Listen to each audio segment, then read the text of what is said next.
Now, Genesis is divided into two major sections. First, in chapters 1 through 11, we have the narrative of the creation of the heavens and the earth. We have the story of the first humans, Adam and Eve. In chapter 3, we have the story of the fall, and that explains why everything is so broken and messed up in the world. And then we meet different characters like Cain and Abel, where we read about the first murder in human history. And then we saw the story of the sinfulness of the earth and how God judged it with the great flood. And God spared Noah and his family from that judgment. And then from there, we see the Tower of Babel, and that helps us understand the story of how languages and nations were scattered throughout the world. But beginning in Genesis chapter 3, verse 15, God introduced the promise of a coming Messiah. He introduced the promise of a serpent crusher.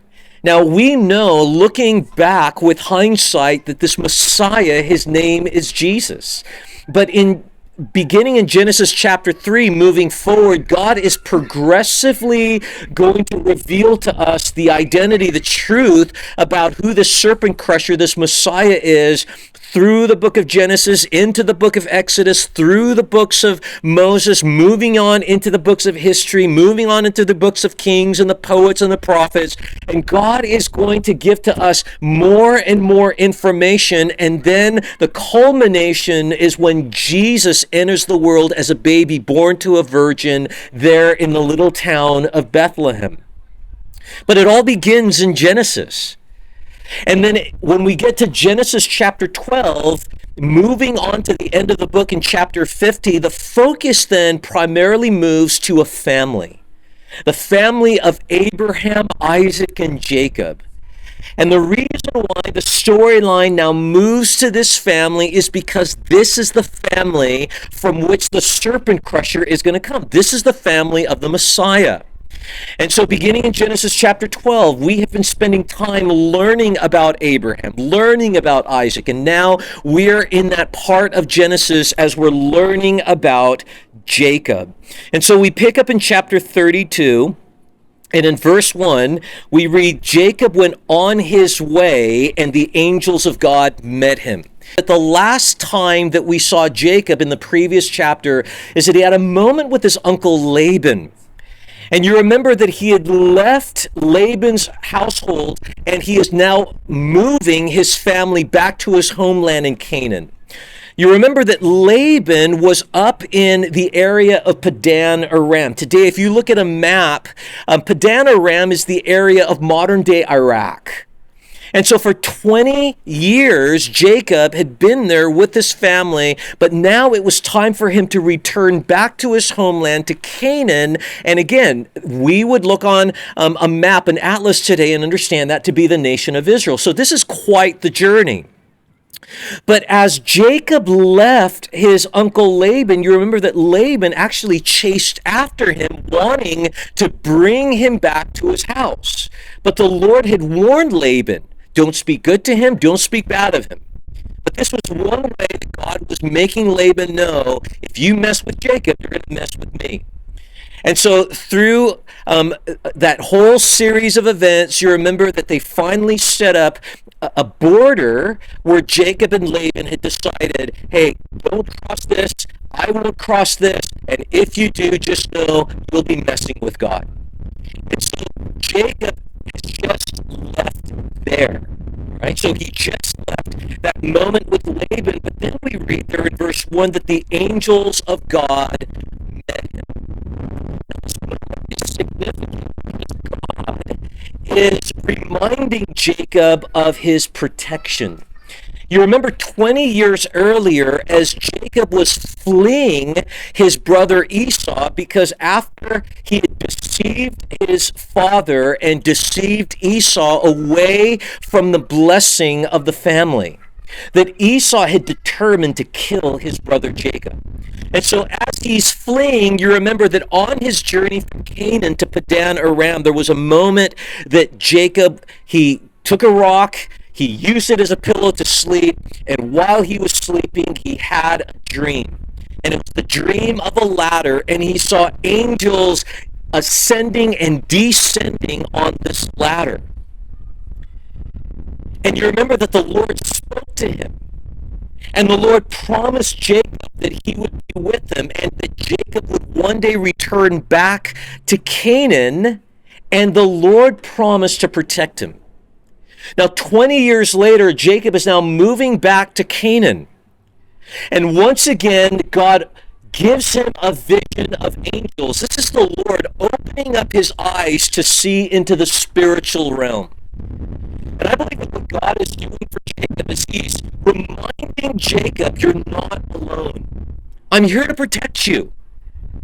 And I think that sometimes it's good for us as God's people to recognize, especially as we're dealing with stuff in this natural world, that behind the veneer of this natural world, there is a very real spiritual world.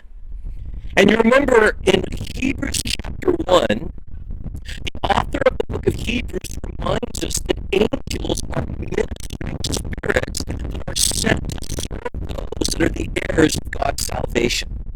So that means that God assigns angels to serve as attendants to his heirs of salvation, to God's people. And these angels, even though we may not be aware of their presence and their activities, there is angelic activity that's happening in the realm of the spirit. There's real spiritual war that's happening where angels are actively involved. In fact, when I read this, it reminded me of the story of 2 Kings chapter 6. You remember when the king of Syria had commissioned troops to go get Elisha the prophet, and as they were coming closer and closer, Elisha's servant started to panic. And he looked at Elisha and he said, what are we going to do? Look at all the Syrians are coming after us. And Elisha said, hey, don't worry. The army that's with us is larger than that army. And the servant said, what army are you talking about? And Elisha prayed, Lord, open the eyes of my servant. And at that moment, God allowed his eyes to see into the spiritual realm. And surrounding the Syrians, you remember, were this innumerable host of angelic soldiers, flaming chariots. And so the servant was able to see that even in the natural world, it looked like they were outnumbered. In the spiritual world, God had outnumbered those physical enemies. And so for Jacob, as he's now going back home, moving towards a brother that the last time he remembered Esau wanted to kill him, God was reminding him, Jacob, I'm with you. And my angels are with you. In fact, in verse 2 it says, and when Jacob saw them, talking about the angels of God, he said, this is God's camp. And he called the name of that place Mahanaim, which means two camps. I love that. So Jacob understands as he's moving back home, he's moving with one camp. But then God opens his eyes and he recognizes that there is another camp that he's traveling with. It's God's camp. And in God's camp, there are angels that are there. That's a good reminder for you and me. I don't know where the Lord may lead you. I don't know where the Lord is leading you. But just understand that wherever the Lord leads us in life, he's leading us into a spiritual battle, into a spiritual work. And whenever the Lord is leading us, you are always two camps. You might think it's just you and your family, or you and your small minority that's in your group, but you need to recognize that there is also God's camp that is with you. Isn't that encouraging? Isn't that good to know that whenever you're walking into a situation that you're afraid or you're perplexed or you're stressed out or you're feeling the anxiety thinking, how in the world am I going to be able to make it through this situation? Hey, listen, it's not just your camp. You're always two camps. The Lord is with you and his angels are with you. Well, verse 3 we read, and Jacob sent messengers before him to Esau his brother in the land of Seir, the country of Edom. The country of Edom today, if you look on the map, it's modern day Jordan. So this is east of the Jordan River. So remember, he's traveling down from the area of Iraq.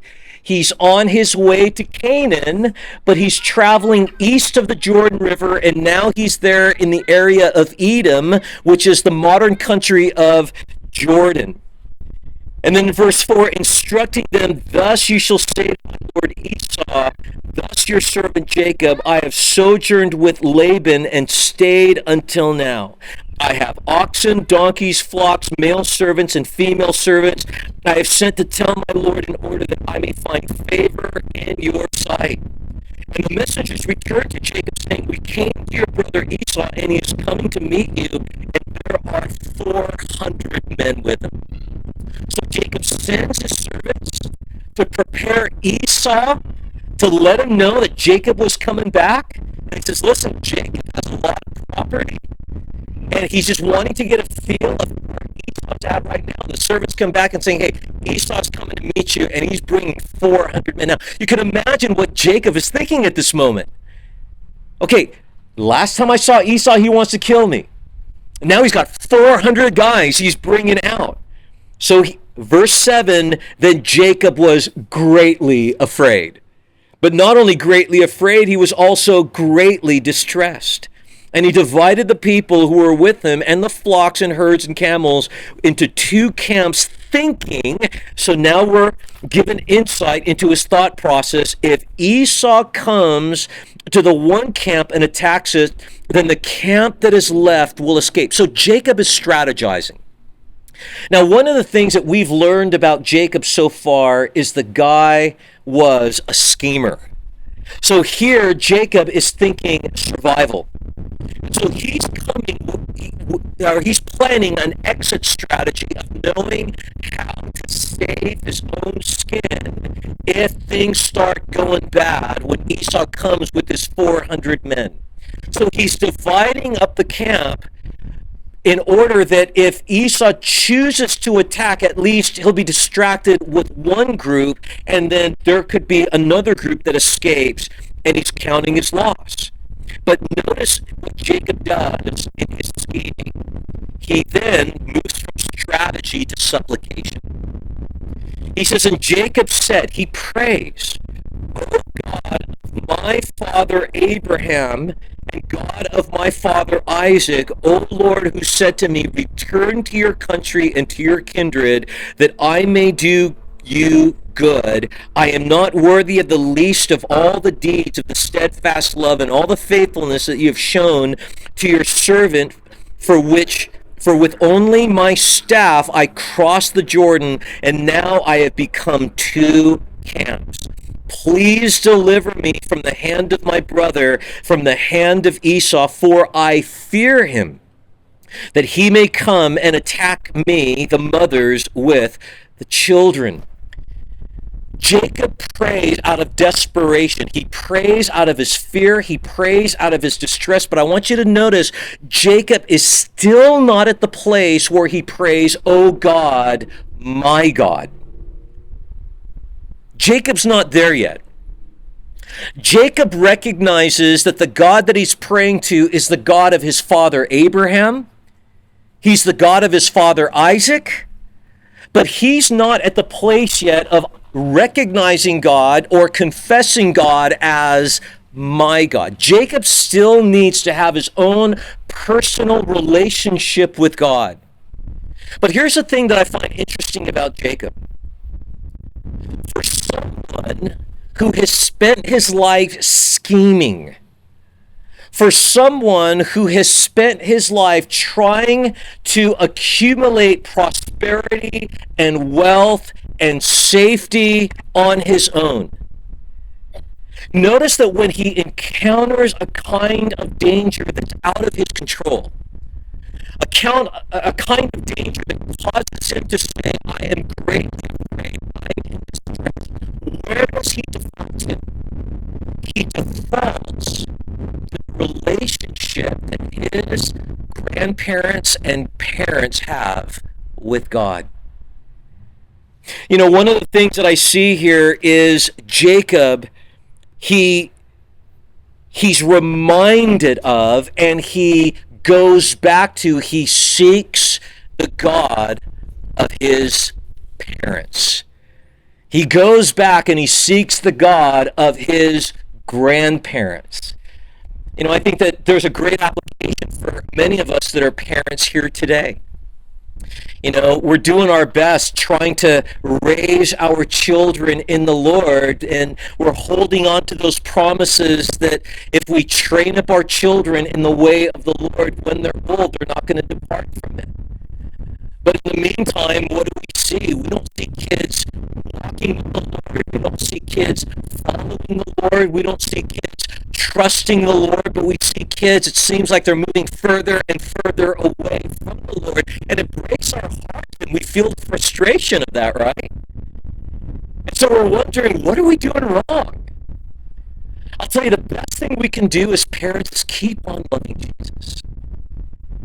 They may not be responding now to your faith in Christ, but here's what we see in the life of Jacob. There comes a moment in our children's life, and it might even be our grandchildren. There comes a moment, whether it's our children or grandchildren, that life begins to fall apart. And when our kids are now in a situation where they realize, I have no control here, and they don't know where to turn, guess what? They will turn back to the God that their mom and dad are worshiping. They'll turn to the God that their grandma and grandpa are worshiping. They're still not at the place of calling God my God, but they don't know where else to go. But they've seen the witness. They've seen the testimony. They've heard our stories as parents of how God's answered our prayers, of how God moves. But for our kids, because they don't know that kind of relationship with the Lord firsthand, right now they listen to it, they're dismissive of it. And when we tell our kids, hey, we're praying for you, they might even walk away thinking, what's the point? It's pointless. But listen, there comes a moment when everything starts falling apart around them and they don't know where to turn. You'll find so oftentimes they'll do exactly what Jacob is doing. What did my mom and dad do in this situation? They went to the Lord. What did my grandparents do in this situation? They went to the Lord. So what does Jacob do here? He goes to the Lord and he prays, God, I'm asking you. I'm asking you to do for me what you did for my mom and dad. I'm asking you to do for me what you did for my grandparents. Lord, will you just come and help me and save me right now, because I am in despair. So verse 13, after he prayed, it says, so he stayed there that night, and from what he had with him, he took a present for his brother Esau. So after he prayed, what does he do? He goes back to scheming. You know, I think a lot of times people, they just want to cover their bases, right? It's like, I'm going to pray, but I'm also going to take matters into my own hands as long as my bases are covered. So Jacob goes back to scheming, and so now he's got this plan to try to appease his brother with gifts. And so he's packaging these gifts. Verse 14, 200 female goats and 20 male goats, 200 ewes and 20 rams, 30 milking camels and their calves, 40 cows and 10 bulls, 20 female donkeys and 10 male donkeys. These he handed over to his servants, every drove by itself, and said to his servants, pass on ahead of me, and put a space between drove and drove. He instructed the first, when Esau my brother meets you and asks you, to whom do you belong? Where are you going? And whose are these ahead of you? Then you shall say, these belong to your servant Jacob. These are a present sent to my lord Esau, and moreover he is behind me.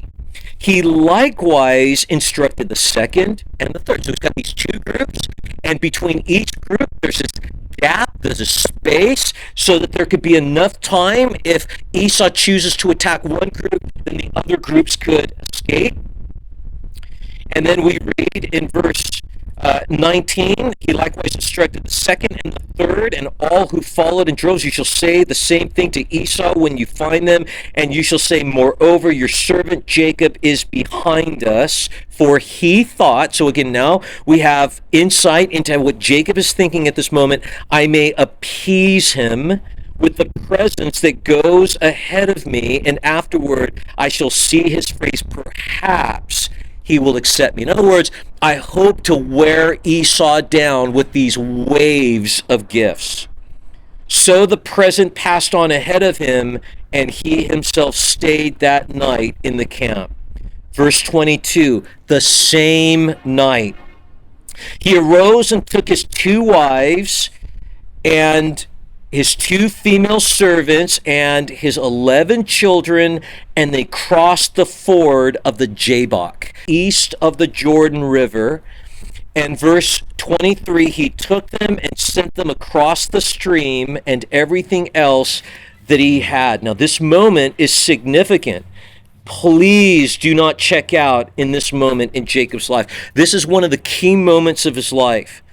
We read in verse 24, and Jacob was left alone, and a man wrestled with him until the breaking of the day. So Jacob is in hand-to-hand combat. He's in a wrestling match with an unknown individual all night. He's all alone. And he's in this wrestling match. And verse 25, it says, when the man saw that he did not prevail against Jacob. This doesn't mean that Jacob was overcoming this man, but instead the fact that he didn't prevail, it means that Jacob just wouldn't give up. Jacob would not tap out. He was stubborn, and he was in the fight, and he was wanting something. And we see that he was in this fight till he got what he wanted. And we read here in this all-night wrestling match, when the man saw that he did not prevail against Jacob, he touched his socket, and Jacob's hip was put out of joint as he wrestled with him. Then he said, let me go, for the day has broken. But Jacob said, I will not let you go unless you bless me. So Jacob would not relent. He would not give up. He was stubborn. He was in the fight. What Jacob was wanting from this stranger was a blessing. And so finally, when it came down to the moment where the stranger says, enough is enough, this wrestling match is now officially over, he touched his hip, and we see that his hip went out of socket. And it was at that moment, when he was in a broken state, that Jacob finally admitted what he wanted.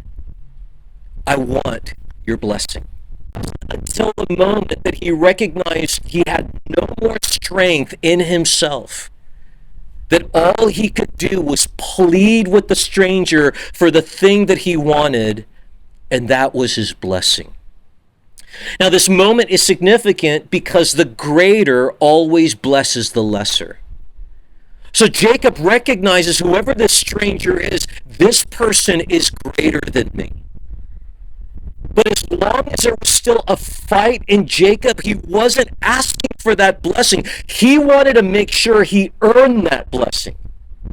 It wasn't until the stranger crippled him that he recognized there is no more fight in me. The only thing I can now do is ask for the blessing, and hopefully the guy will give it to me on the basis of his grace, and then I could receive it.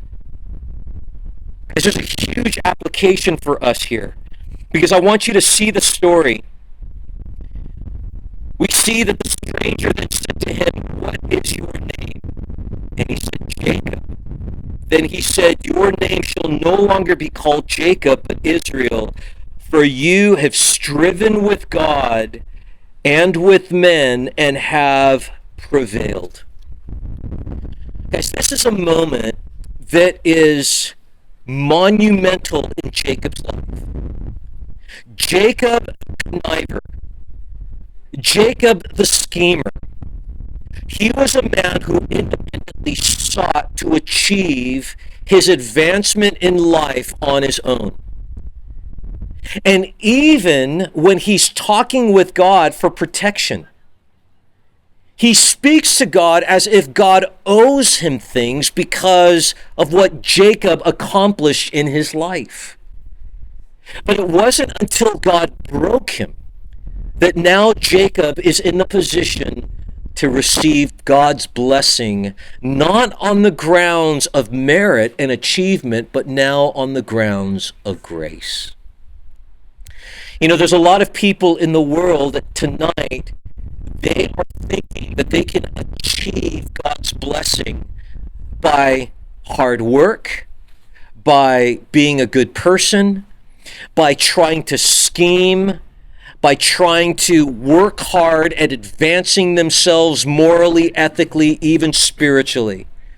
But Jesus said, "Blessed are the poor in spirit, for theirs is the kingdom of heaven."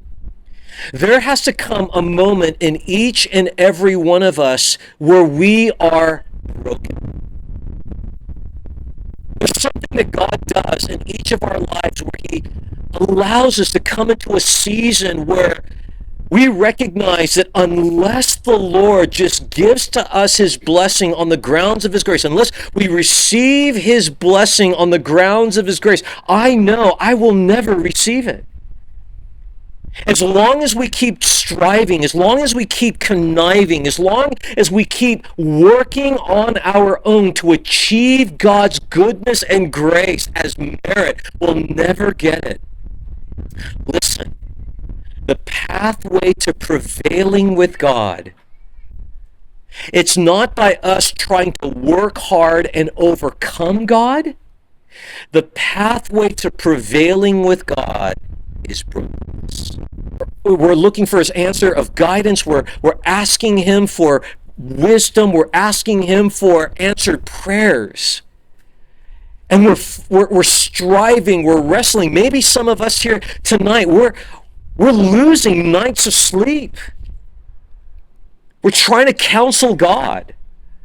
We're trying to convince God why He should give to us what we're asking for, why we deserve His guidance, why we deserve His blessings. And every morning we wake up and we're thinking, man, why don't I have the answer? I'm doing this, I'm doing this, I'm doing this. Well, maybe the Lord is just waiting for you to be broken. Maybe the Lord is just waiting for you to just say, I give up. I don't have any more fight in me. Maybe the Lord is waiting for you in all of those sleepless nights to say, God, I can't save my marriage, but you can. Lord, I can't save this relationship, but you can. I can't save my children or grandchildren, but you can. Maybe that's a word for someone here tonight. You're frustrated because you are trying to prevail over your problems alone, and you want God to bless your fight. When God is saying, here's what I want to do. I want to bless your brokenness. You want to prevail with me in prayer? Then say, God, I can't save my marriage. I can't save my kids. I can't save my grandkids. I can't save myself, but you can. And then the Lord says, what's your name? And he said, it's Jacob, schemer, conniver. I'm the guy that's trying to make everything happen on my own. And God goes, no. Now I'm going to call you Israel. You actually prevailed. You prevailed with me. How did Jacob prevail? Through brokenness. And that name, Israel, means prince of God, governed with God. How did God elevate Jacob? It's not by Jacob achieving that status. It's by Jacob coming to an end of himself and being broken. Guys, do you understand? God wants to bless you tonight. He wants to elevate you tonight, but he will never elevate pride. He will never elevate the works of the flesh. He wants to elevate brokenness and humility. Well, then Jacob asks this stranger a question in verse 29. Then Jacob asked him, "Please tell me your name." But he said, "Why is it that you ask my name?" And there he blessed him. So Jacob here, out of curiosity, wanting to know who the stranger is, but the stranger doesn't answer that question. He just comes with blessing. But it was enough for Jacob to recognize who he had been dealing with that night. It says, so Jacob called the name of the place Peniel, saying, "For I have seen God face to face, and yet my life has been delivered." Now, it's interesting, later in the book of Hosea, chapter 12, the prophet tells us that Jacob actually wrestled with an angel. But I believe here that he wrestled with the angel of the Lord. And you guys remember that in our study of the book of Genesis, we had seen the angel of the Lord already and mentioned that this is God the Son. Later, he's going to come into the world as a human being named Jesus, but this is a pre-incarnate appearance of God the Son. And I believe that this was a moment that Jacob had with Jesus. But Jacob recognizes that he's been with the Lord, and the sun rose upon him as he passed Penuel, and limping because of his hip. Therefore, to this day, the people of Israel do not eat the sinew of the thigh that is on the hip socket, because he touched the socket of Jacob's hip on the sinew of the thigh. So this became something, it wasn't included in the Mosaic law, but this was more of a custom where people just had this as a dietary reminder of what God did to Jacob. And then in chapter 33 is, and Jacob lifted up his eyes and looked, and behold, Esau was coming, and 400 men with him. So he divided the children among Leah and Rachel and the two female servants, and he put the servants with their children in front, and then Leah with her children, and Rachel and Joseph last of all. And he himself went on before them, bowing himself to the ground 7 times, until he came near to his brother. But Esau ran to meet him and embraced him and fell on his neck and kissed him, and they wept. And when Esau lifted up his eyes, he saw the women and children, and he said, "Who are these with you?" And Jacob said, "The children whom God has graciously given your servant." Then the servants drew near, they and their children, and bowed down, and Leah likewise, and her children drew near and bowed down, and last Joseph and Rachel drew near, and they bowed down. Now, here's something interesting. We just read that God changed Jacob's name to what? Israel. He prevailed. He's prince with God. He's governed with God. But then in the story, when we get into the next chapter, he's still called Jacob. Isn't it interesting that even with this moment where God had broken him and now he's walking with a limp, and he recognizes that brokenness is the pathway to blessing, that Jacob, even in that state, what do we see him doing in chapter 3? He goes back to his schemes. Rather than trusting the Lord to do what God promised that he would do for him, Jacob defaulted back to his schemes. And this made me think about how oftentimes there are people that have experiences with God. And those experiences are real, those experiences are legitimate. But walking by faith, growing in faith, that's a process, right? Even for people that are born again of the Spirit. When a person is born again, their nature is completely changed, radically transformed. And just like we see Jacob's name being transformed to Israel, the name change signifies a nature change. And yet we see this person who is now Israel still behaving like Jacob.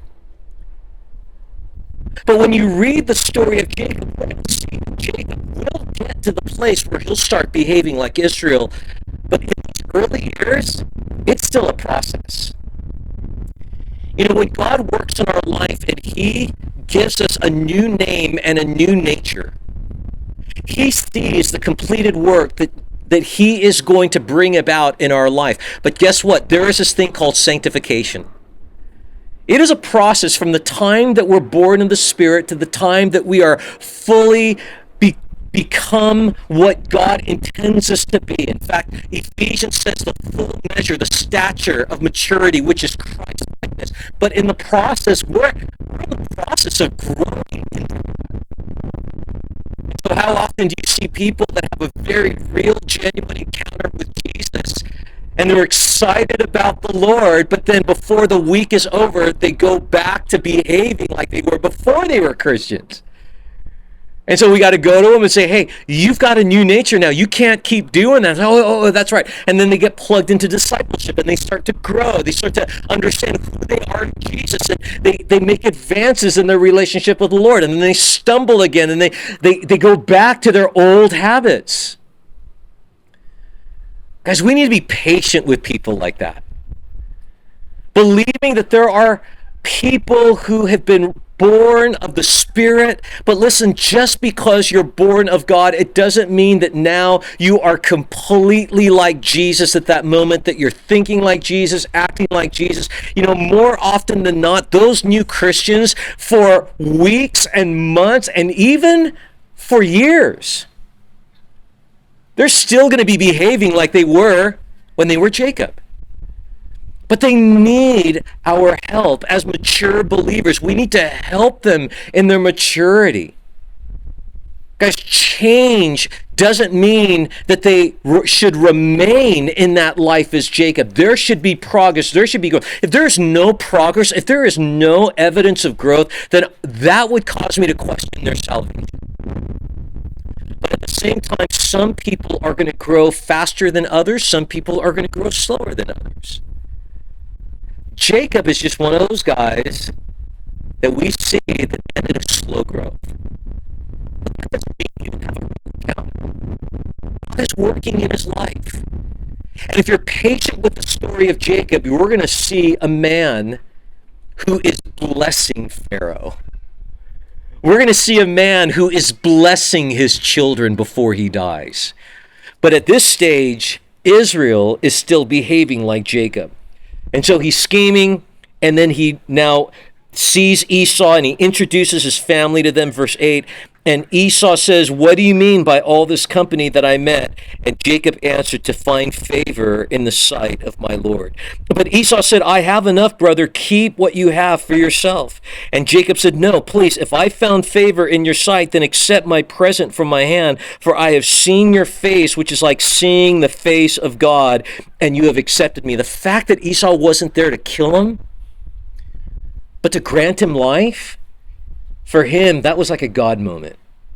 Like he understands, like, man, there is mercy, there is grace in this moment. And so he says, please accept my blessing that is brought to you, because God has dealt graciously with me and because I have enough. Thus he urged him, and he took it. And then Esau said, let us journey on our way, and I will go ahead of you. But Jacob said to him, my Lord knows that the children are frail, and that the nursing flocks and herds are a care to me. If they are driven hard for one day, all the flocks will die.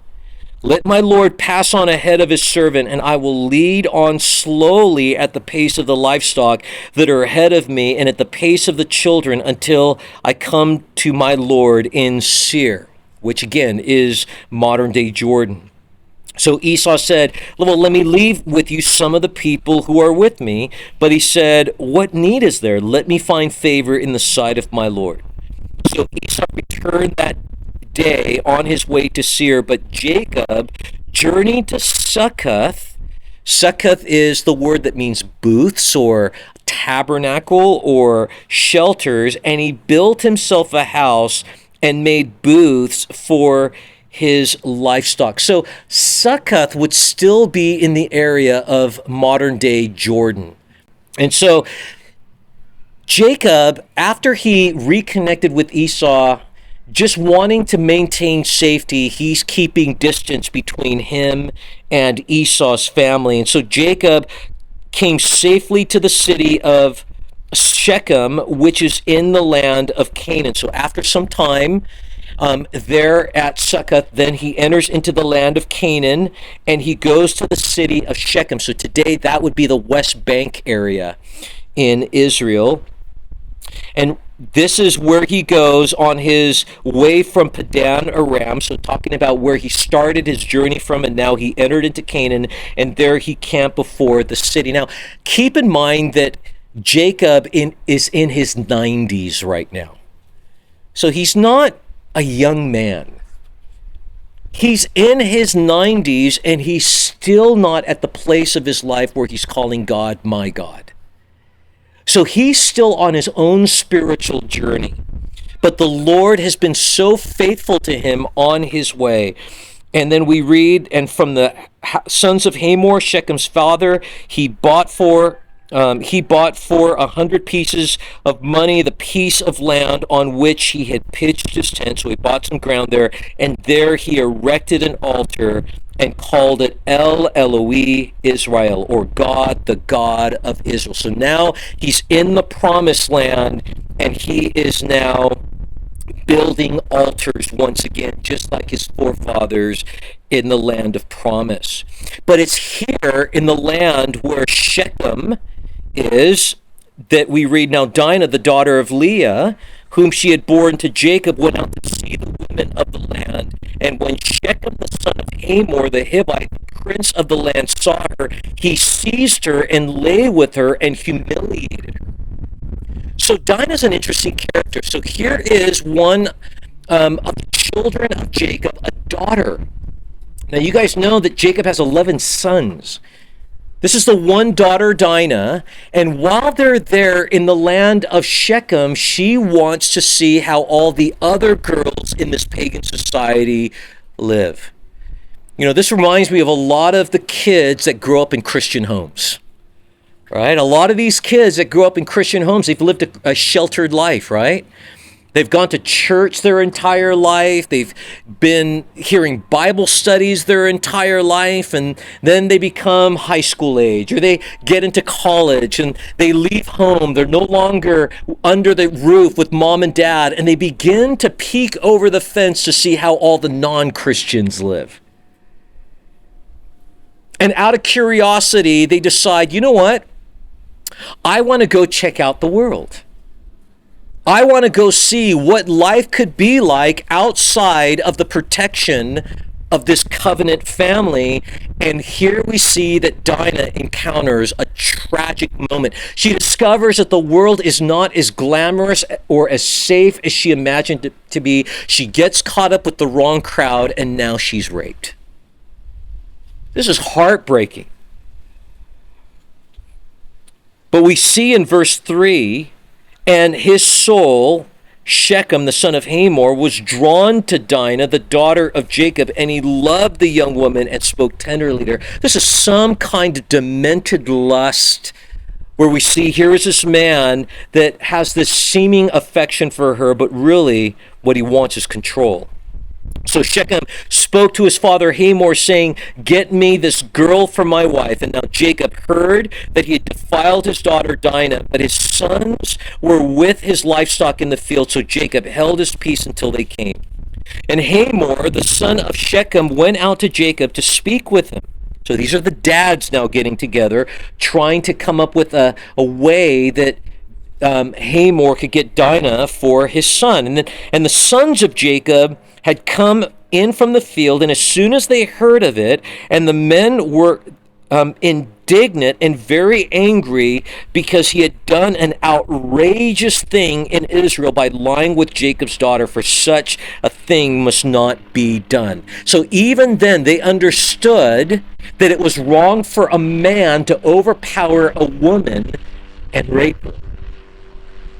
But Hamor spoke with him, saying, "The soul of my son Shechem longs for your daughter. Please give her to him to be his wife. Make marriages with us. Give your daughters to us, and take our daughters for yourselves. You may dwell with us, and the land shall be open to you. Dwell and trade in it and get property in it. So the idea is, in order for my son to have your daughter that my son just raped, let's come up with an agreement that your sons can marry our girls and our sons can marry your girls, and we can actually form an economic pact. We'll both financially prosper out of this. Shechem also said, verse 11, to her father and her brothers, let me find favor in your eyes, and whatever you say to me, I will give. Ask for me for a bride price and gift as you will, and I will give whatever you say to me. Only give me the young woman to be my wife. And the sons of Jacob answered Shechem and his father Hamor deceitfully, because he had defiled their sister Dinah. So now we're going to see the deceit of the kids of Jacob. It's payback time. The sons of Jacob come up with this plan. Verse 14, they said, we cannot do this thing to give our sister to one who is uncircumcised, for that would be a disgrace to us. Remember back in Genesis chapter 17, God had made the descendants of Abraham the children of the covenant, and the mark was circumcision. Verse 15, only on this condition we will agree with you that you will become as we are by every male among you being circumcised. Then we will give our daughters to you, and we will take your daughters to ourselves, and we will dwell with you and become one people. But if you will not listen to us and be circumcised, then we will take our daughters and we will be gone. Their words pleased Hamor and Hamor's son Shechem, and the young man did not delay to do the thing because he delighted in Jacob's daughter. Now he was the most honored of all his father's house. So Hamor and his son Shechem came to the gate of their city and spoke to the men of their city, saying, these men are at peace with us. Let us dwell in the land and trade in it, for behold, the land is large enough for them. Let us take their daughters as wives, and let us give them our daughters. Only on this condition will the men agree to dwell with us to become one people, when every male among us is circumcised as they are circumcised. Will not their livestock, their property, and all their beasts be ours? Only let us agree with them, and they will dwell with us. And all who went out of the gate of his city listened to Hamor and his son Shechem, and every male was circumcised, all who went out of the gate of the city. So they thought this was a great deal. I don't know if I would have thought it was a great deal, but they thought it was a great deal. Hey, if we all just get circumcised, then we could enter into this economic pact with these guys, right? And so they all went ahead. They said, let's do it. So I imagine what that day must have been like. As all these guys, they were circumcised, and then we read on verse 25, on the third day, and usually that's, I guess, when they were the most sore.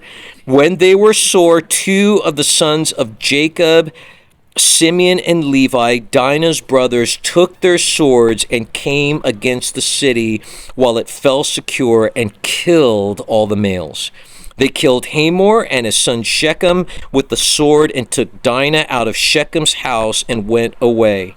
The sons of Jacob came upon the slain and plundered the city because they had defiled their sister.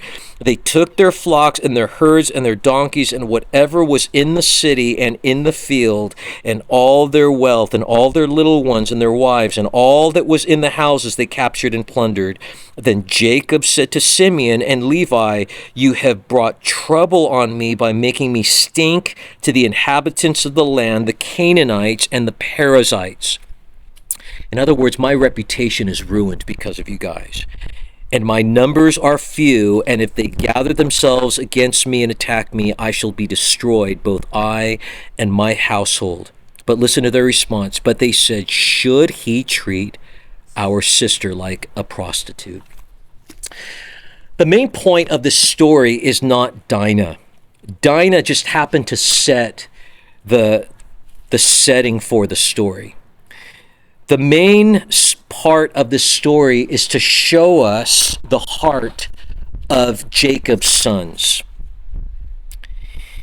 Later in Genesis 49, we're going to see Jacob prophesy over Simeon and Levi.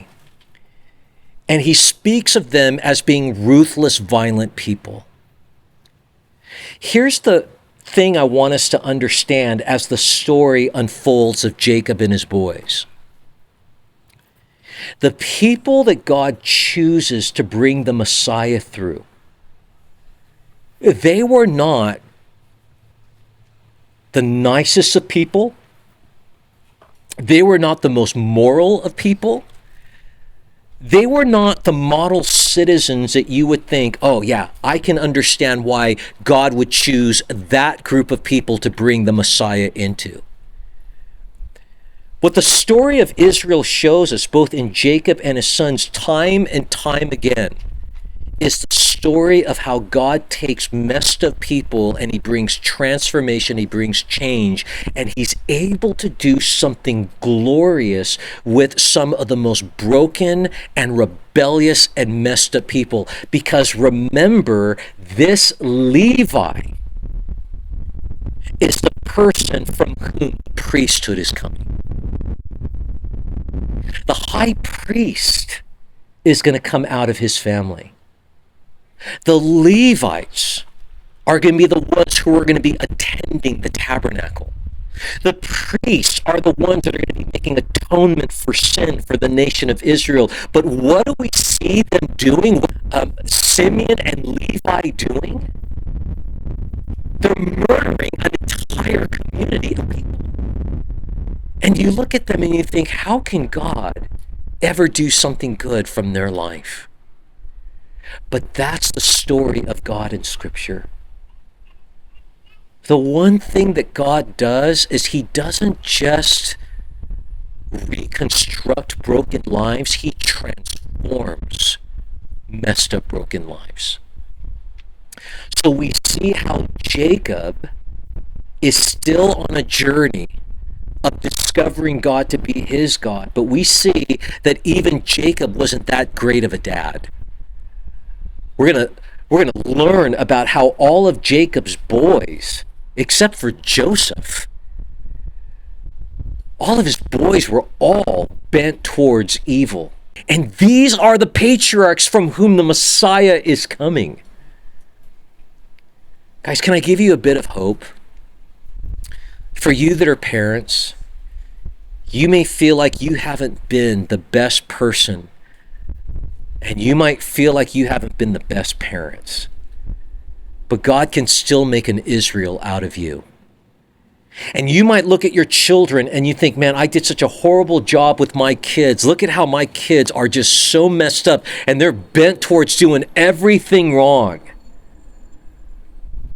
But can I tell you that God can even transform them? And from your own family, priests can come out. Kings can come. Prophets can come. Isn't that just amazing? Priests and prophets and poets. They're all coming out of this family.